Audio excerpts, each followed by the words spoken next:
ओम शांति। योग अर्थात जुड़ना। जब कोई दो चीज मिलती हैं या जुड़ती हैं तो उसे योग कहा जाता है। जब हम अपने मन को परमात्मा से जोड़ते हैं तो वह हुआ परमात्मा से योग लगाना।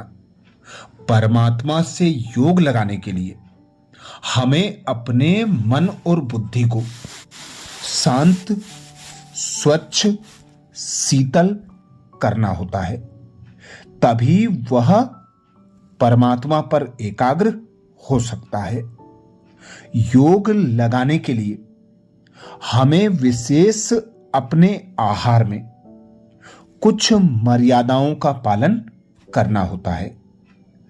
यदि हम अन्न दोष से ग्रसित हो जाते हैं तो हमारा मन एकाग्र नहीं होता, हमारी बुद्धि मलिन रहती है। और मन और बुद्धि यदि दूषित है, स्वच्छ, साफ और शीतल नहीं है तो परमात्मा से याद नहीं जोड़ सकती। विकारों की उत्पत्ति मन में होती है।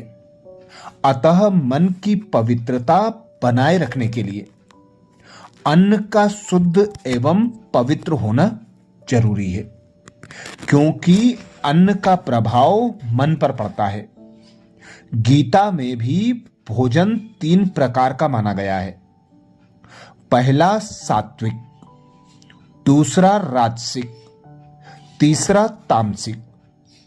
योगी को सदा सात्विक भोजन लेने की ही आज्ञा होती है। इसलिए अंडा, मांस, मछली, शराब, सिगरेट, प्याज, लहसुन, अनेक ऐसी तामसिक वस्तुएं जिनका प्रयोग योगी के लिए निषेध है।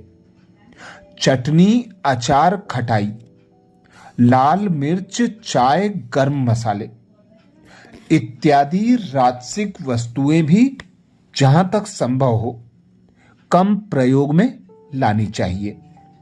हल्के और सादे भोजन में दूध, फल और सब्जियों का प्रयोग अधिक उपयुक्त माना गया है।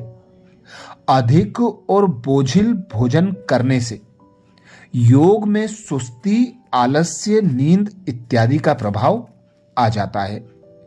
जिस भावना से भोजन तैयार किया जाता है उसका भी मन पर प्रभाव पड़ता है, और भोजन बनाने वाले के संस्कार भी भोजन खाने वाले के मन पर असर डालते हैं।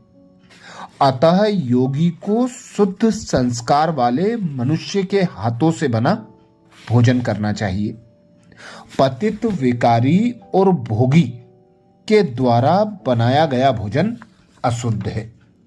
बाजार में बनी चीजें खाने से अथवा जहां तहां खाने से भी बुद्धि पर बुरा प्रभाव पड़ता है।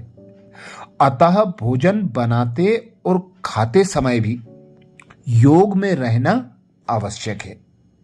खाना शुरू करने से पहले योग में रहकर भोजन पर दृष्टि डालने से, शिव बाबा को याद करने से अन्न दोष से बचा जा सकता है और भोजन पवित्र बनता है। पाप की कमाई से बने हुए और पतित हाथों के पकाए हुए भोजन को खाने से योगी की अवस्था गिर जाती है। इसलिए खान पान के परहेज पर पूरा ध्यान देना जरूरी है। इसीलिए कहा जाता है, जैसा अन्न वैसा मन। मन को काबू में रखने के लिए हमें सात्विक भोजन ही करना चाहिए। जितना हो सके मौसम के जो फल आते हैं, सब्जियां आती हैं, उनका प्रयोग ज्यादा से ज्यादा करना चाहिए। मांस, मदिरा, सिगरेट, दारू, तंबाकू इन चीजों का भी निषेध करना चाहिए। ज्यादा खाने से भी बचना चाहिए।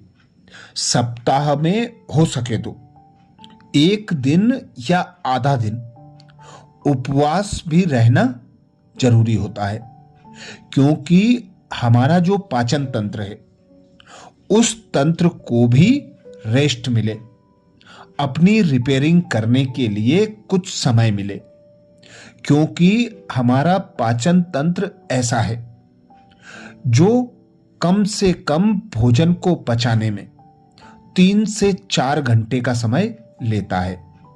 इसीलिए भोजन करने का समय भी कम से कम 8 घंटे के अंतर पर होना चाहिए और सप्ताह में एक दिन या आधा दिन उपवास जरूर रखना चाहिए, जिससे हमारा तन भी स्वस्थ रहेगा।